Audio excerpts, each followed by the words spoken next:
And check this top debut out.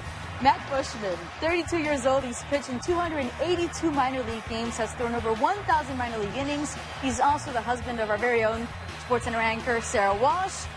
First batter he faces, he gets him to ground out. Sarah's loving it. And later in the inning, he gets Addison Russell to ground out to second for the double play. Let's see Sarah's reaction. Standing ovation.